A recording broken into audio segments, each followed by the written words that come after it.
Guys, good morning. So ito na yung big day. Kasi ito na yung opening ng bago kong company. Yan yung araw na una siyang bubuksan. Medyo hindi pa tapos nung iniwan namin. Ewan ko kung ano nang itsura ngayon. Nag-deep cleaning na sila kagabi. Tapos yung POS namin, ewan ko pa. So medyo madugo pa ngayon. Sobrang madugo pag ganitong mga opening, mga bagong shop. So hopefully maging maayos ang lahat. So mamaya na lang. Okay, nandito na tayo sa mall. It's gonna be a long day. Bakbakan to, duguan to. Kasi opening. Ranas ko na to dun sa dati kong company mag-open. Okay, nandito na ako. Wow, open na nga siya. Ang linis na. Wow. Okay, so ito na yun. Open na kami. Wow. Okay, papasok na ako.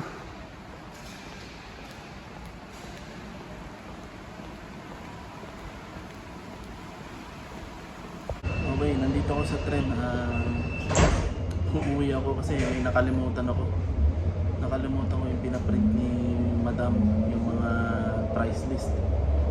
So hindi pwedeng wala yun, kaya uuwi muna ako, nakalimutan ko siya. Ang aga ko pa naman dumating. Nandito ako sa tren, bus tren.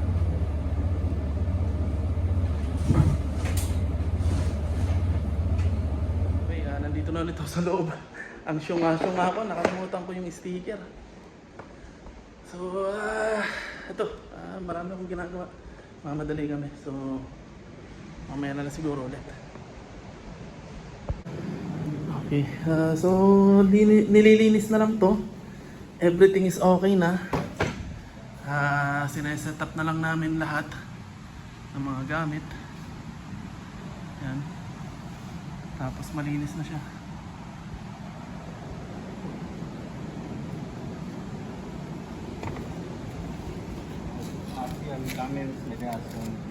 Ito yung ball pit, lining net, tsaka yung workshop. Set up na lahat. So ready, I hope ready na to mamaya pagdating nung alas 10 para sa mga bata. Okay, we are finally opening.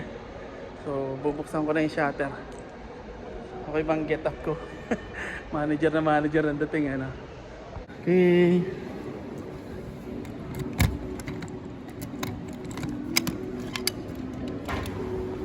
Yay!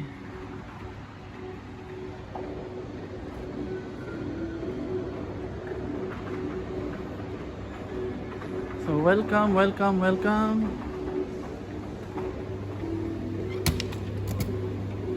Yes! Alright. Sige sir. Okay, ready na kami. Okay na, Clarice. Yay! Open!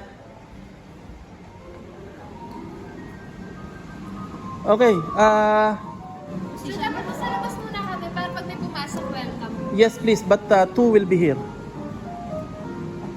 Okay, kakain muna ako kasi hindi pa ako kumakain. Gutom na ako at pagod na pagod. Mula alas 7 ng umaga, tatrabaho na ako. So okay naman, may mga customer na kami. So kain muna ako. Okay, awasan na. Tapos ng duty sa unang araw. Nakaraos din.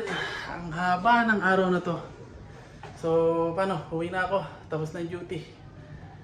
Mahirap at straight at yun. Awa ng Diyos, medyo okay naman yung benta ngayong araw na to. Thank you. So paano, mamaya na lang. Okay na kami. Let's go! Facial attendance. At saka dito, ay, naka-log out na pala kayo. Okay na. Nakakapagod.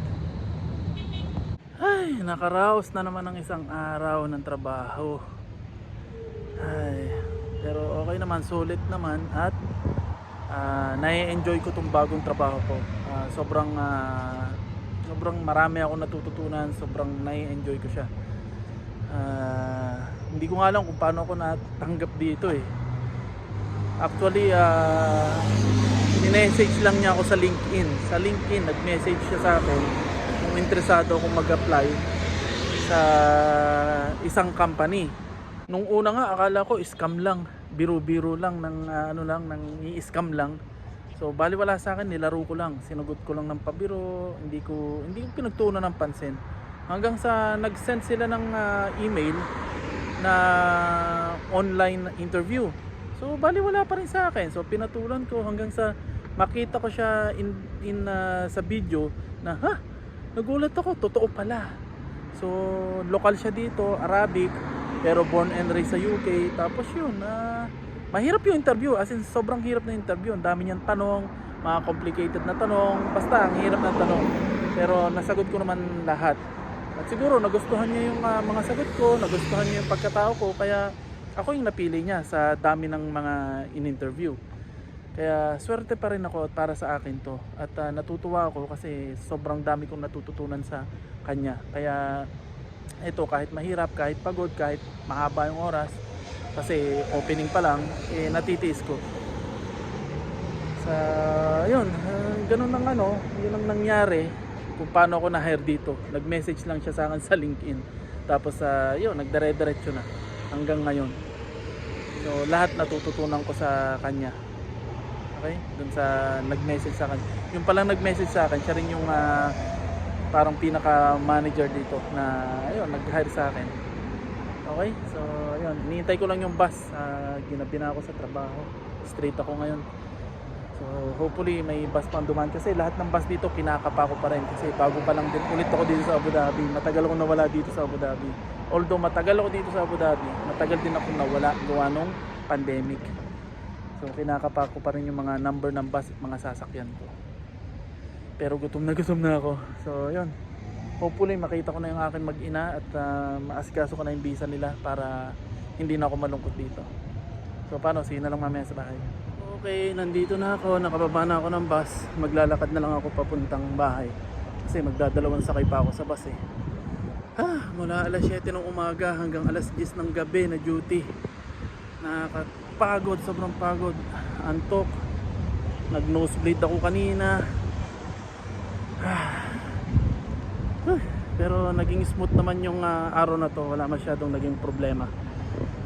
So paano, mamaya na lang ulit. At maglalakad pa ako pa uwi.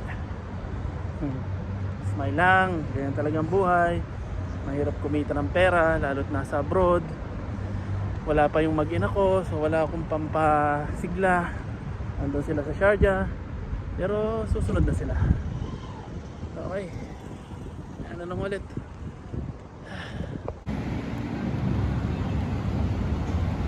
Maraming kainan dito, masasarap ang kainan dito. Mga grilled chicken. Okay, nilakad ko na lang. Napakalayo. Nilakad ko na lang kasi wala akong masakyan bus. Dire-diretso na ako. So ito, nakarating naman. Bumili lang ako ng saging. Sobrang sakit na ng paa ko. Pakasakit. Dito na ako sa bahay. So, ano guys, dito na ako sa bahay. See you na lang ulit sa susunod na kabanata. Okay, bye-bye.